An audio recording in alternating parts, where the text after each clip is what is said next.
Hello student, स्वागत है नागिन बेस्ट डिजिटल चैनल पर। आज हम क्लास 11th हिंदी बुक आरोह का चैप्टर 1 नमक के दारोगा का पार्ट 2 लेकर आए हैं।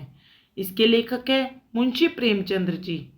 इसमें पहले आपको शॉर्ट में मैं आपको पार्ट 1 के बारे में थोड़ा सा बता देती हूँ और फिर आगे हम पार्ट 2 करेंगे, फिर अपनी कहानी को आगे बढ़ाएंगे। तो चलिए, क्या होता है कि कस्बे में एक नया नमक का विभाग खुला है और उस विभाग में सभी पटवारी, वकील सब अपने अपने पदों को छोड़कर इस विभाग में नौकरी करने को तैयार हो गए। वो इतने दिल से चाहते थे कि उस विभाग में हम जाकर नौकरी करें, क्योंकि चाहे वो वहाँ पर चाहे वो चौकीदार की ही नौकरी क्यों ना मिले भाई, हम तो वहाँ पे नौकरी करने के लिए तैयार हैं। इतना सम्माननीय उनका पटवारी का पद, वकील का पद है, वो सब छोड़कर वहाँ चौकीदार तक की नौकरी करने को तैयार हो जाते हैं, क्योंकि यहाँ नमक की चोरी का काम होता है। इसमें मासिक वेतन के साथ साथ ऊपर की कमाई भी होती ही थी। अब यह कहानी सिर्फ दो करैक्टर पर ही घूम रही है। एक है मुंशी वंशीधर जी और दूसरा पंडित अलोपीदीन जी। भाई मुंशी वंशीधर थे जो वो गरीब परिवार से बिलोंग करते थे और उनका परिवार ऋण में डूबा हुआ था। उनके पिताजी बोले, अगर तुम्हें नौकरी मिले तो ओदा मत देखना। भाई तुम कभी ओदा देखने लगे जाओ, छोटा ओदा है तो हम नौकरी नहीं करेंगे, तुम अपने घर की हालत को देखो, ऋण में डूबा हुआ है और लड़कियां बढ़ती ही जा रही है। मासिक वेतन के साथ ऊपर की कमाई भी होती है नौकरी में। इस बात का मतलब यह है कि वो रिश्वत लेने पर मुंशी वंशीधर पर जोर दे रहे थे। उन्होंने यह भी उनको कह दिया कि यह तो मेरी जन्म भर की कमाई है, भैया मैंने यही सीखा है जन्म भर जो मैं तुम्हें दे रहा हूं। वो एक पुत्र को पिता की बातों को सुनकर वहां से चला जाता है। जो पुत्र है वो इतना आज्ञाकारी था कि पिता की बातों को सुना और वहां से चला जाता है। और सौभाग्य से उनकी नौकरी नमक के विभाग में दरोगा पद पर निर्धारित हो जाती है। इस पद पर रहते हुए उन्होंने धर्म का ईमानदारी से पालन किया। भाई इतनी ईमानदारी से पालन किया कि वे हर परिस्थिति में अपने धर्म के पथ से विचलित नहीं हुए। आगे इस कहानी में क्या होता है देखते हैं। तो चलिए, दुनिया सोती थी पर दुनिया की जीव जागती थी।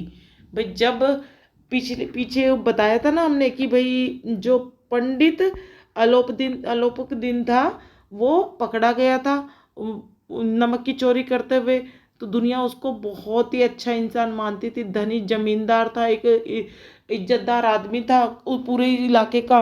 तो दुनिया रात को सोती भी थी परंतु उनकी जीभ उन्हीं के बारे में बातें करती रहती थी। सवेरे देखिए तो बालक वृद्ध सबके मुंह में यही बात सुनाई देती थी। जब सुबह हुई तो सबके मुंह पर यही बात थी, जिसे देखिए वही पंडित जी के व्यवहार पर टीका टिप्पणी कर रहा था। भाई वही सब, जिसके मुंह में बच्चा हो चाहे बड़ा हो चाहे आदमी हो चाहे औरत हो, सबके मुंह में यही बात थी कि पंडित जी का ने यह क्या काम करा। पंडित जी के इनाम की माला जपी जा रही थी, निंदा की बौछारें हो रही थी। चारों तरफ से सब लोग उनकी निंदा कर रहे थे। जो उनकी इतनी प्रशंसा करते थे, इज्जत करते थे, आज वो निंदा कर रहे थे। मानो संसार से अब पापी का पाप कट गया हो। ऐसे लग रहा था कि मुंशी जी ने संसार से पापी का पाप कट गया, पाप काट दिया हो। जैसे राम जी ने रावण को मारकर संसार से, लंका से पाप हटा दिया था, वैसे मुंशी जी ने पंडित जी के पापों को का पाप काट दिया हो। पानी को दूध के नाम से बेचने वाला ग्वाला, कल्पित रोजना मंचे भरने वाला और अधिकारी वर्ग, रेल में बिना टिकट सफर करने वाले बाबू लोग, जाली दस्तावेज बनाने वाले सेठ और साहूकार, यह सब के सब देवताओं की भांति गर्दनें चला रहे थे। भाई जो ये सब काम करते हैं, दूध में पानी मिलाकर बेचते हैं, जो कल्पना की रोज मंच बनाते हैं, भरने वाले होते हैं, अधिकारी वर्ग होते हैं, रेल में बिना टिकट काम कर सफर करते हैं बाबू लोग, ये सब के सब देवताओं की भांति गर्दनें चला रहे थे। जब दूसरे दिन पंडित अलोपीदीन अभियुक्त होकर कांस्टेबल के साथ हाथों में हथकड़ी, हृदय में गलानी और शोभ भरे लज्जा से गर्दन झुकाए अदालत की तरफ चले। भाई जब ये सब लोग थे ना, जो बाबू लोग थे, साहब लोग थे, वो सब गर्दने चला रहे थे किसको देखकर? पंडित अलोपी दिन था जो, वो कांस्टेबल के साथ। भाई जब हम जेल में ले जाते, कांस्टेबल ले जाते ना, पुलिस के अधिकारी उन्हें पकड़ कर ले जाते हैं, हाथों में हथकड़ी होती है, उनके हाथों में हथकड़ी थी, हृदय में गलानी थी, उन्हें बड़ी शर्म आ रही थी, शोभ भरे से शर्म के मारी गर्दन नीचे झुकाए हुए अदालत की तरफ जा रहे थे। तो सारे शहर में हलचल मच गई, सारे शहर के अंदर पूरे इलाके में हलचल मच गई थी, क्योंकि बहुत बड़ा नाम था उनका। मेलों में कदाचित आंखें इतनी व्यग्र ना होती थी। भाई मेले देखने के लिए लोगों की आंखें इतनी व्यग्र व्यग्र नहीं होती थी, इतनी उत्सुक नहीं होती थी, जितनी भीड़ के मारे छत और दीवारों पर कोई भेद ना रहा। भाई इतनी भीड़ छतों पर और दीवारों पर थी जो पंडित जी को देखने के लिए थी। इतनी मेले देखने में लोगों में उत्सुकता नहीं होती है जितना पंडित जी को देखने में हो रही थी। किंतु अदालत में पहुंचने की देर थी। पंडित अलोपीदीन इस अगाध वन के सीए थे। अधिकारी वर्ग, उनके भगत अमले, उनके सेवक और वकील मुख्तार उनके आज्ञापालक, और अर्दली, चपरासी तथा चौकीदार तो उनके बिना माल के गुलाम थे। भाई अदालत में पहुंचने की देर थी। जब वो अदालत में पहुंचे ना, पंडित अलोपीदीन इस आगाध वन के सिंह थे, यानी भाई उस अदालत के तो वो राजा थे। सिंह राजा होता है ना, शेर थे वहाँ के, क्योंकि अधिकारी वर्ग थे जो वहाँ पे काम करते थे ना लोग, उनके भगत थे, उनके सेवक थे। वकील मुख्तार उनके आज्ञापालक थे। भाई जो वकील था ना, वो तो उनकी आज्ञा का पालन करता था। चपड़ासी और चौकीदार तो उनके बिना माल के गुलाम थे। भाई उनके बिना कोई भी काम करते ही नहीं थे, उनकी आज्ञा के बिना कोई भी काम नहीं करते थे। उन्हें देखते ही लोग चारों तरफ से दौड़े। भाई जब वो अदालत पहुंचे, उनको देखते ही सारे वकील, चौकीदार, चपड़ासी, अधिकारी सब दौड़ने लगे। सभी लोग विस्मित हो गए, सभी लोग हैरान हो गए, एकदम चौंक गए उनको देख के कि पंडित जी यहाँ पर इसलिए नहीं कि अलोपीदीन ने क्यों यह कर्म किया, बल्कि इसलिए कि वह कानून के पंजे में कैसे आए। भाई उन लोगों को पता था कि अलोपीदीन भाई 2 नंबर का काम करता है, गलत काम करता है, पर वो इस बात से हैरान नहीं थे कि पंडित जी यहाँ अदालत में, बल्कि उनको इस बात से हैरानी थी कि वो कानून के पंजे में कैसे फंस गए। ऐसा मनुष्य जिसके पास असाध्य साधन करने वाला धन और अन्य वाचलता हो, भाई ऐसा आदमी जिसके पास बहुत सारा धन, भाई कभी खत्म ना होने वाला धन, और इतनी बोलने की चतुराई वाली वाणी उनके पास थी, वह क्यों कानून के पंजे में आए? भाई वो क्यों और कैसे कानून के पंजे में आ गए? प्रत्येक मनुष्य उनसे सहानुभूति प्रकट करता। भाई वकील हुआ, चौकीदार हुआ, चपड़ासी, उस अदालत के अंदर जितने भी लोग थे, सब उनसे आकर सहानुभूति प्रकट कर रहे थे। बड़ी तत्परता से इस आक्रमण को रोकने की निर्मित वकीलों की एक सेना तैयार की गई। भाई बड़ी तत्परता से, बड़ी जल्दी ही एक इस आक्रमण को रोकने के लिए, भाई जो लोग उनके पास आके सहानुभूति की वो प्रकट कर रहे थे, कोई कुछ कह रहा था, कोई कुछ कह रहा था, इसको रोकने के लिए वकीलों की एक सेना तैयार की गई। न्याय के मैदान में धर्म और धन में युद्ध ठन गया। भाई न्याय के मैदान में, एक पलड़े में न्याय है, एक में धन है, उसमें से न्याय का पलड़ा जीत गया। न्याय के मैदान में धर्म और धन में युद्ध ठन गया, यानी धर्म जीत गया। वंशीधर चुपचाप खड़े थे। वंशीधर तो अदालत में चुपचाप खड़े थे। उनके पास सत्य के सिवा ना कोई बल था, ना स्पष्ट भाषण के अतिरिक्त कोई शस्त्र। भाई उनके पास तो ना तो कोई पैसा था और ना कुछ शस्त्र था।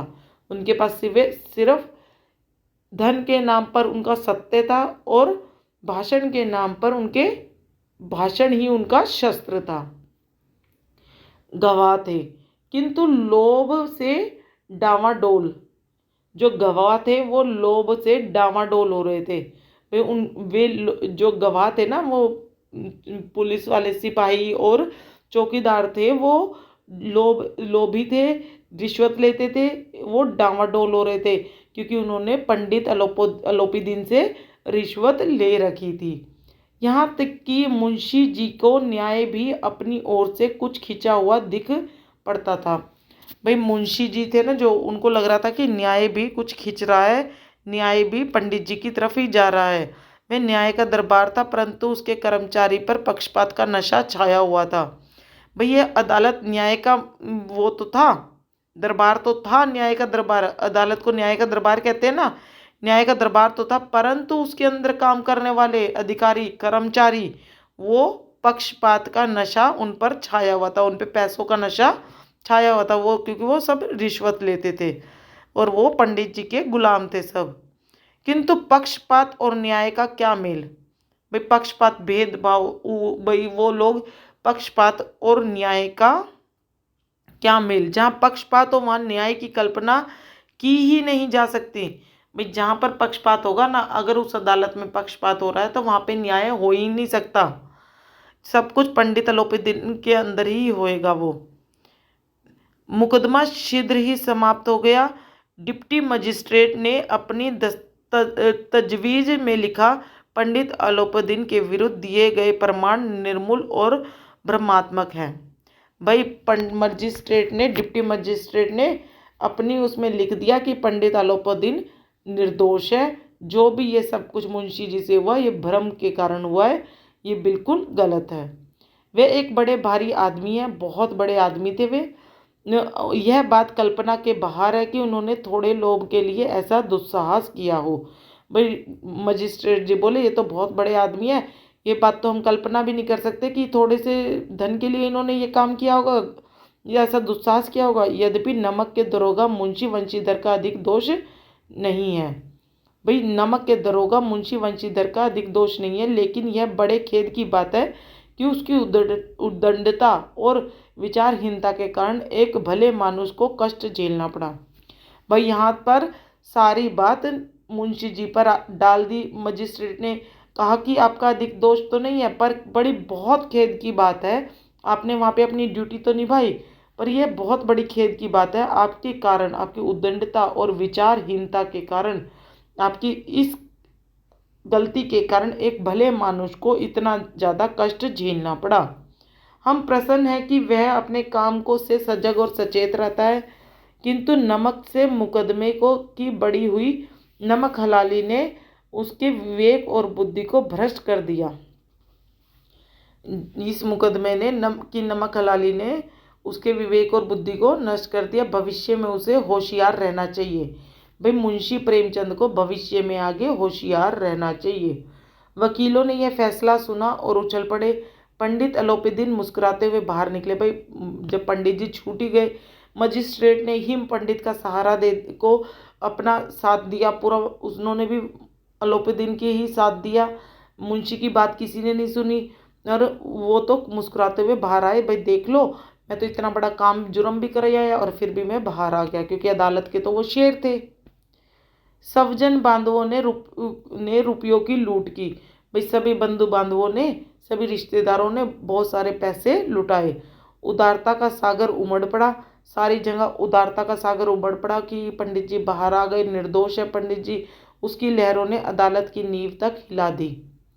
जब वंशीधर बाहर निकले तो चारों ओर से उनके ऊपर व्यंग्य बाणों की वर्षा होने लगी। भाई वंशीधर जब अदालत से बाहर निकले तो उनके ऊपर अब व्यंग्य बाणों की वर्षा होने लग गई। सभी लोग उनको उल्टा सीधा बोलने लग गए। चपड़ासियों ने झुक झुक कर सलाम किए। भाई जो वहाँ के चपड़ासी थे उन्होंने भी पंडित जी को झुक झुक कर सलाम किए।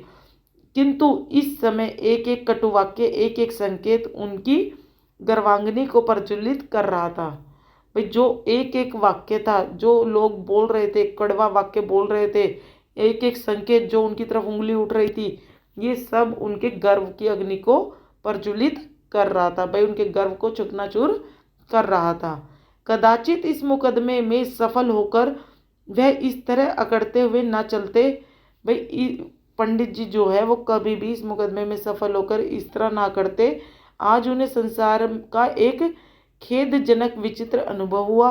न्याय और विद्वता, लंबी चौड़ी उपाधियां, बड़ी बड़ी दाढ़ियां और ढीले चोगे एक भी सच्चे आदर के पात्र नहीं हैं। भाई उनको इस चीज़ का अनुभव हो गया कि न्याय और विद्वता, विद्वानता लंबी चौड़ी उपाधियाँ, भाई जिनके जो लंबी चौड़ी उपाधियों पर बैठे हुए हैं, बड़ी बड़ी दाढ़ियाँ रखते हैं, ढीले चोगे पहनते हैं, सच्चे आदर के पात्र नहीं है ये सब ढोंगी है, कपटी हैं। वंशीधर ने धन से बैर मोल लिया था। भाई वंशीधर ने किससे बैर लिया था? दुश्मनी किससे की थी? पंडित जी ने। पंडित जी क्या थे? धन के, बहुत सारा उनके पास धन था, धन की इतनी भरमार थी उनके पास कि वो कुछ भी कर सकते थे। उसका मूल्य चुकाना अनिवार्य था। भाई उसका तो मूल्य चुकाना पड़ेगा क्योंकि उन्होंने दुश्मनी ले ली थी उनसे। कठिनता से 1 सप्ताह बीता होगा कि मुअत्तली का परवान आ गया। भाई 1 हफ्ता ही बीता होगा उस अदालत की कार्यवाही के बाद, पंडित जी की अदालत से छूटने के बाद उनका तबादले की बात आ गई। कार्यपरायणता का दंड मिला। भाई यह काम करने का उन्हें दंड मिला। बेचारे भग्न हृदय शोक और खेद से व्यवस्थित घर को चले। भाई वो बेचारे मुंशी जी टूटे हुए हृदय से, शोक से, खेद से, वहाँ खेद हो गया था, अब उन्हें वो शोक में आ गए थे, वहाँ से अपने घर को चले गए। बूढ़े मुंशी जी तो पहले ही से कुड़बुड़ा रहे थे। जो उनके पिताजी थे बूढ़े मुंशी जी, वो पहले ही उनकी ये सब बातें को जानते हुए कुड़कुड़ कर रहे थे, यानी बुड़बुड़ा रहे थे कि चलते चलते इस लड़के को समझाया था लेकिन इसने एक ना सुनी। भाई मैंने जब ये नौकरी पर जा रहा था मैंने इसको इतना समझाया था पर इसने मेरी एक बात भी नहीं सुनी। सब मनमानी करता है। हम तो कलवार और कसाई के तगादे सहे कि हमने तो कसाई के जैसे अपने जीवन में बहुत सारी तलवारें सही, पर बुढ़ापे में भगत बनकर बैठे हैं और वहाँ बस वही सूखी तनख्वाह। भाई हम बुढ़ापे में, सुबह हम जवानी में तो हमने बहुत वो करा, पर अब बुढ़ापे में आके भगत बनकर बैठ गए और बस हम सूखी तनख्वाह ही खाएंगे। हमने भी तो नौकरी की है और कोई ओहदेदार नहीं थे। भाई हमको, हमारा कोई ओहदा नहीं था लेकिन काम किया, दिल खोल कर किया। और आप ईमानदार बनने चले हैं। वह उनके पिताजी कहते हैं उनको, मुंशी जी को, कि हमने भी काम किया है पर हमारा कोई ओहदा नहीं था, हमने काम किया, दिल खोल कर किया और आप ईमानदार बनने चले हैं। घर में चाहे अंधेरा हो मस्जिद में अवश्य दिया जलाएंगे। भाई वो कहते हैं तुम्हारे घर में चाहे अंधेरा हो तुम औरों के घर में दिया जरूर जलाना। खेद ऐसी समझ पर पढ़ना लिखना सब अकारत गया। इसके थोड़े ही दिनों बाद जब मुंशी वंशीधर इस दुरावस्था में घर पहुंचे और बूढ़े पिताजी ने समाचार सुना तो सिर पीट लिया। भाई नौकरी छोड़ दी, सब कुछ हो गया और वो सोचने लगे पढ़ना लिखना सब बेकार हो गया। उनके पिताजी ने कहा, इसके थोड़े दिनों बाद जब मुंशी वंशीधर इस बुरी अवस्था में अपने घर पहुंचे तो बूढ़े पिताजी ने समाचार सुना और अपना सिर पीटने लगे। बोले, जी चाहता है कि तुम्हारा और अपना सिर फोड़ लूँ। भाई मेरा तो जी ये चाहता है कि मैं तुम्हारा भी सिर फोड़ दूँ और अपना भी फोड़ लूँ। बहुत देर तक पछता कर हाथ मलते रहे। भाई बहुत देर तक वो अपना सिर पीट पीट कर रोते रहे, पछताते रहे और हाथ मलते रह गए। क्रोध में कुछ कठोर बातें भी कही और यदि वंशीधर वहां से लौट टल ना जाते तो अवश्य ही यह क्रोध विकट रूप धारण करता। भाई उन्होंने गुस्से में इतने वो लाल बबलुए हो गए कि उन्हें कठोर बातें, इतनी कठोर कठोर बातें, कड़वी कड़वी बातें मुंशी वंशीधर को बोली। अगर मुंशी वंशीधर वहाँ से टल ना जाते, यानी वहाँ से चले ना जाते, तो अवश्य ही ये क्रोध विकट रूप धारण कर लेता। भाई कोई कठोर रूप धारण कर लेता। वृद्धा माता को भी दुख हुआ। भाई उनकी माता को भी बहुत, जो बूढ़ी थी उनको भी बहुत दुख हुआ। जगन्नाथ और रामेश्वर यात्रा की कामनाएं मिट्टी में मिल गई। उनकी माताजी ने जगन्नाथ यात्रा और रामेश्वर यात्रा पर जाना चाहती थी, उनकी सारी कामनाएं मिट्टी पर मिल गई। पत्नी ने तो कई दिनों तक सीधे मुंह से बात भी नहीं की। भाई उनकी पत्नी ने तो, वंशीधर जी की पत्नी ने तो उनसे कई दिनों तक बात भी नहीं की। यानी सब ने धन को तवज्जो दिया। सब ये चाहते थे कि मैं रिश्वत ले लेता उनसे और धर्म का पालन ना करता। इसी प्रकार 1 सप्ताह बीत गया। भाई ऐसे ना पत्नी ने बात की, माता भी दुखी थी और पिताजी भी क्रोध कर रहे थे। यह सब देखते देखते 1 सप्ताह बीत गया। संध्या का समय था, एक शाम का समय था। बूढ़े मुंशी जी बैठे राम नाम की माला जप रहे थे। जो मुंशी जी के पिताजी है, बूढ़े मुंशी जी, वो बैठे बैठे राम का नाम की माला जप रहे थे। इसी समय उनके द्वार पर सजा हुआ रथ आकर रुका। भाई उसी समय जब वो राम नाम की माला जप रहे थे ना, उसी समय एक सजा धजा सा रथ आकर रुका। हरे और गुलाबी पर्दे लगे हुए थे। पछिया बैलों की जोड़ी थी। भाई उस पे पछिया बैलों की जोड़ी लगी हुई थी। उनकी गर्दनों में नीले धागे सींग उनके पतले से पीतल से जड़ी हुई थी। भाई उनकी गर्दनों में नीले धागे थे और सींग पर पीतल से जड़ी हुई थी। कई नौकर लाठियां कंधों पर रखे साथ थे। भाई उस रथ के ऊपर कई सारे नौकर थे जो लाठियां कंधों पर रखे हुए थे। मुंशी जी अगवानी को दौड़े। भाई मुंशी जी भागते भागते देखने गए कि कौन आया है। देखा तो पंडित अलोपीदीन आए हैं। वो देख जब बूढ़े पंडित जी ने देखा, बूढ़े मुंशी जी ने देखा कि कौन आया है, तो पंडित अलोपीदीन है। झुककर दंडवत की और लल्लो चप्पो की बातें करने लगे। भाई बूढ़े मुंशी जो थे, मुंशी वंशीधर जी के पिता जो थे, वो पंडित अलोपीदीन को देखकर उनकी ओर भागे और दंडवत झुककर उनको प्रणाम किया और लल्ला चप्पी बातें करने लगे। हमारा भाग्य उदय हुआ जो आपके चरण इस द्वार पर आए। भाई वो फिर उनसे लल्ला चप्पी करने लगे और कहने लगे हमारे भाग्य तो उदय हो गया जो आप हमारे दरबार पे आए, हमारे घर आए। आप हमारे पूज्य देवता हैं, आपको कौन सा मुंह दिखावें, मुंह में तो कालिख लगी हुई है। भाई आप तो हमारे पूज्य देवता के समान है, आपको हम कौन से मुंह से प्रणाम करें, क्योंकि हमारे मुंह पे तो हमारे बेटे ने कालिख मल दी है। किंतु क्या करें, लड़का अभागा कपूत है। भाई फिर हम क्या कर सकते हैं, हमारा लड़का तो अभागा कपूत है, यानी वो अच्छा बेटा नहीं है।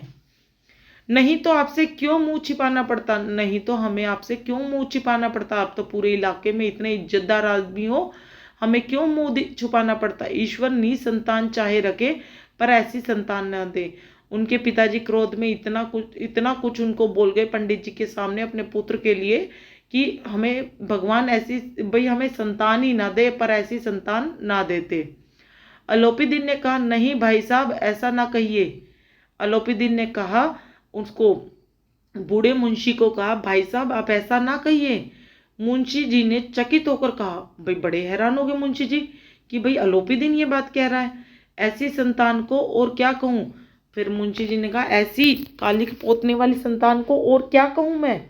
अलोपीदीन ने वात्सल्यपूर्ण स्वर से मैं कहा, भाई बड़े हृदयपूर्ण स्वर से कहा, कुल तिलक और पुरुषों की कीर्ति उज्जवल करने वाले संसार में ऐसे कितने धर्मपरायण मनुष्य हैं जो धर्म पर अपना सब कुछ अर्पण कर सके।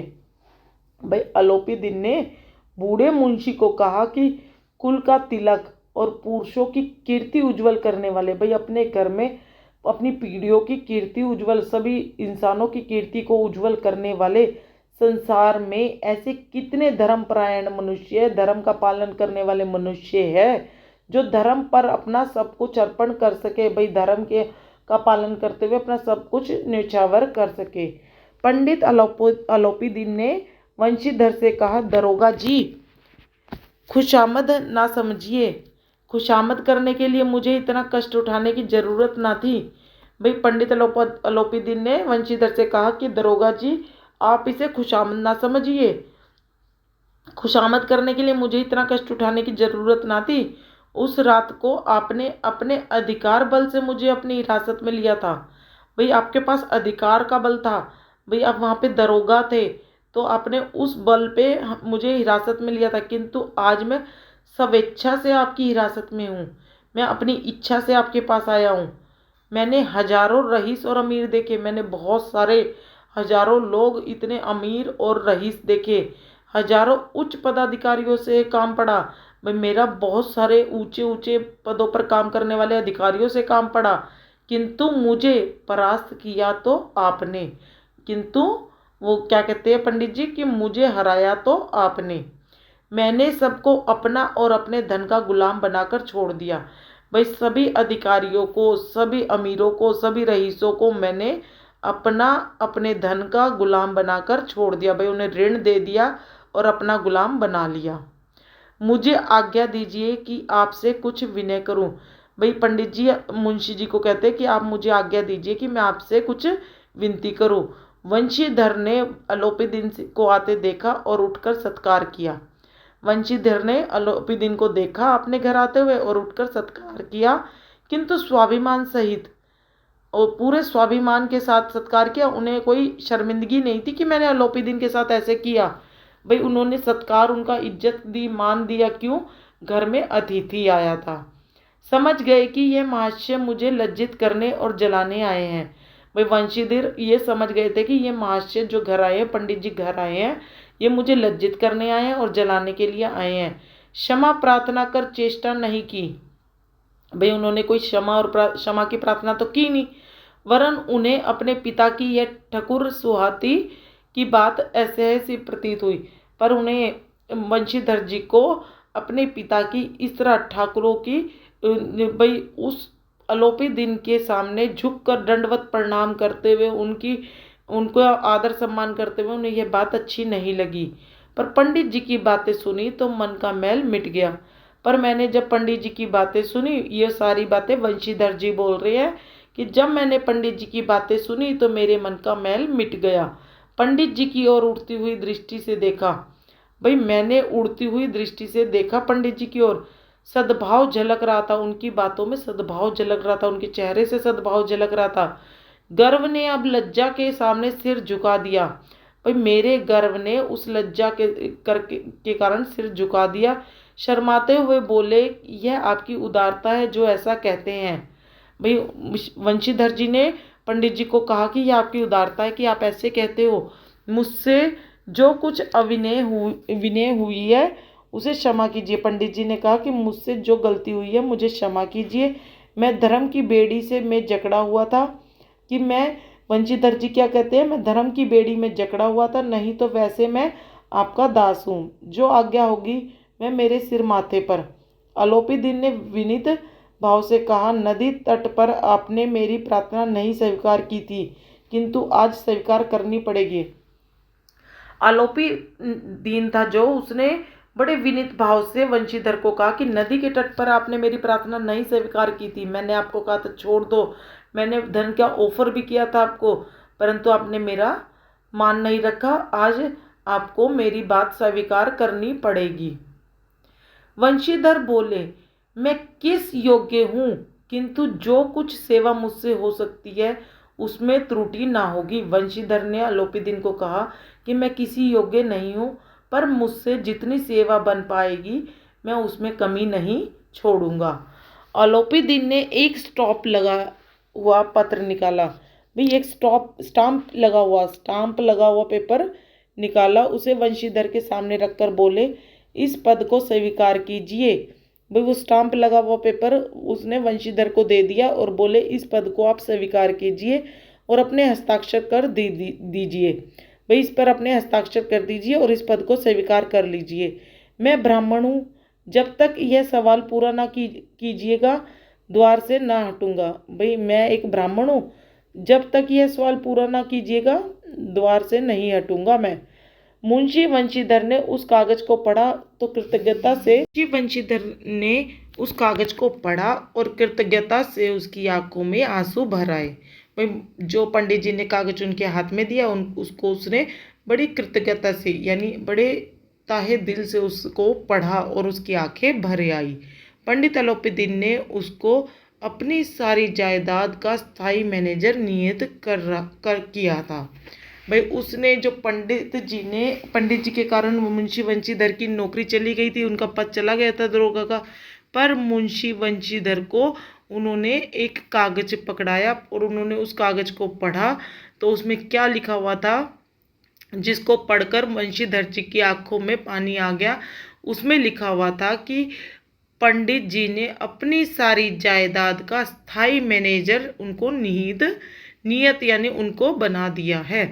6,000 वार्षिक वेतन के अतिरिक्त रोजाना खर्च अलग, सवारी के लिए घोड़े, रहने को बंगला, नौकर चाकर मुफ्त में मिलेंगे। भाई उन्होंने उनको तो क्या उनकी मासिक वेतन तय करी 6,000 रुपये, और इसके अलावा वो क्या देना चाहते थे उनके साथ, नौकरी के साथ साथ उन्हें रोजाना खर्च अलग से देते। भाई घर के सामान के लिए, बिजली पानी का, सब चीज़ों का खर्चा वो अलग से देते। सवारी के लिए घोड़े देते, रहने के लिए बंगला देते, नौकर चाकर सब कुछ मुफ्त में देते।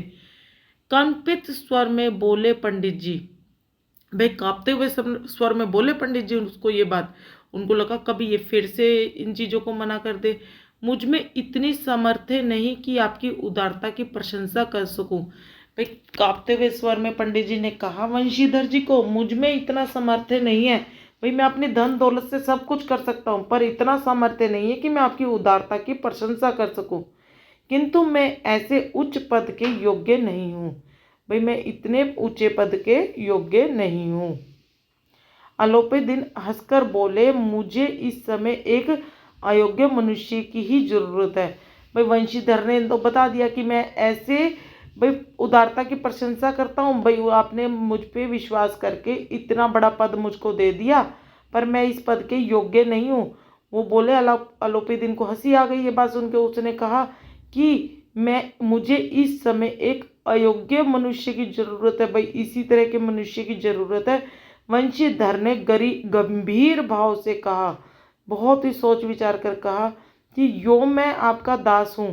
भाई मैं आपका दास हूँ, आप चाहे मुझसे कुछ भी काम कराओ।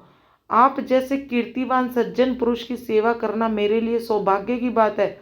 भी आप इतने अच्छे हैं, कीर्तिवान है, सज्जन पुरुष है, भाई लोगों की सेवा, भाई उनकी मदद करते हैं, हेल्प करते हैं। मेरे सौभाग्य की बात है कि मैं आपका दास हूँ। किंतु मुझ में ना विद्या है, ना बुद्धि है और ना स्वभाव है। जो इन त्रुटियों की पूर्ति कर देता है, ऐसे महान कार्य के लिए एक बड़े मर्मज्ञ अनुभवी मनुष्य की जरूरत है। भाई मुझ में ना तो विद्या है, ना बुद्धि है, ना स्वभाव है। इन त्रुटियों की पूर्ति कर देता है, जो इन सब की पूर्ति कर देता है, ऐसे महान कार्य के लिए एक बड़े ही ज्ञानी अनुभवी मनुष्य की जरूरत है। आलोपीदीन ने कलम दान से कलम निकाली और उसे वंशीधर के हाथ में देकर बोले। उसने पंडित जी ने एक कलम निकाला, पेन निकाला यानी, और वंशीधर के हाथ में दे दिया और बोले, ना मुझे विद्वता की चाह है। भाई उन्होंने कहा ना वंशीधर, ना मुझ में बुद्धि है, ना स्वभाव है, ना मुझ में विद्या है। भाई पंडित जी ने कहा ना मुझे बुद्धि चाहिए, ना मुझे विद्वता चाहिए, ना मुझे अनुभव चाहिए, कुछ नहीं चाहिए मुझे। ना कार्य की कुशलता चाहिए, भाई आपके कुछ कुशल हो या ना हो, मुझे कुछ नहीं चाहिए। इन गुणों के महत्व का परिचय खूब पा चुका हूँ। मैं इन गुणों को तो बहुत देख चुका हूँ आपके। भाई आपने जो मुझे पहले परिचित में ही मुझे जो पता चला, उन गुणों को तो मैंने बहुत देख लिया। अब सौभाग्य और सुअवसर ने मुझे वह मोती दिया है। भाई मेरे सौभाग्य और अवसर ने मुझे यह मोती दिया है, मोती रूप में वंशीधर को दिया है, जिसके सामने योग्यता और विद्वता की चमक फीकी पड़ जाती है। भाई जिसके सामने, उसके धर्म और ईमानदारी के सामने योग्यता और विद्वता की चमक फीकी पड़ जाती है। यह कलम लीजिए, यह पेन पकड़िए, अधिक सोच विचार ना कीजिए। भाई इतना सोच विचार मत करो, दस्तखत कर दो यानी हस्ताक्षर कर दो। परमात्मा से यही प्रार्थना है कि वह आपको सदैव वहीं नदी के किनारे वाला बेमुंह रोवत उद्दंड कठोर परंतु धर्मनिष्ठ दरोगा बनाए रखे। भाई मैं भगवान से, परमात्मा से यही प्रार्थना करूंगा कि भाई जैसे आप नदी के किनारे थे, उद्दंड कठोर और धर्म का पालन करने वाले दरोगा थे, वैसे ही बनाए रखे। वंशीधर की आंखें डबडबा आई। भाई वंशीधर की आंखों में पानी बहने लगा, आंसू आने लग गए। हृदय के संकुचित पात्र में इतना एहसान ना समा सका। भाई उनके हृदय में किसी भी जगह पर ऐसा इतना एहसान ना समा सका। भाई इतना एहसान करा उन्होंने मुझ पे पंडित जी ने। एक बार फिर पंडित जी की ओर भक्ति और श्रद्धा की दृष्टि से देखा। भाई उन्होंने फिर से उनकी तरफ भक्ति और श्रद्धा की दृष्टि से देखा कि वो इतने अच्छे हैं, और कांपते हुए हाथ से मैनेजरी के कागज पर हस्ताक्षर कर दिए। और वंशीधर जी ने कांपते हुए हाथों से उन पेपरों पे हस्ताक्षर कर दिए। आलोपीदीन ने प्रफुल्लित होकर उन्हें गले लगा लिया। भाई आलोपीदीन तो बहुत खुश हो गया, वंशीधर ने उन पे कागज कर दिए, हस्ताक्षर कर दिए, और अब वो मेरे साथ काम करेंगे, क्योंकि वो उनकी धर्म परायणता से, उनकी ईमानदारी से बहुत ज़्यादा प्रसन्न हो चुके थे। इसलिए उन्होंने उन्हें मैनेजर बनाने के लिए रखा और उससे बहुत खुश हो गए और उन्हें गले लगा लिया। तो इस बच्चों, ये थी स्टोरी नमक के दारोगा की।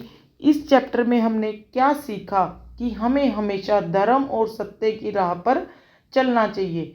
जैसे वंशीधर जी धर्म की राह पर चलते चलते अपना पद भी गंवा दिया उन्होंने, और सभी से, अपने घर वालों से भी, घर के लोगों से भी और बाहर के लोगों से भी बहुत कड़वी कड़वी बातें भी सुनी, क्योंकि पर गलती उनकी थी नहीं। उन्होंने धर्म का रास्ता अपनाया, गलत भाई सही का रास्ता अपनाया, सत्य के लिए लड़े, पर अंत में धर्म से विचलित ना होने के कारण ही, सत्य पर डटे रहने के कारण ही उन्हें आलोपी दीन ने यह पद दिया कि उन्हें अपना मैनेजर बना लिया।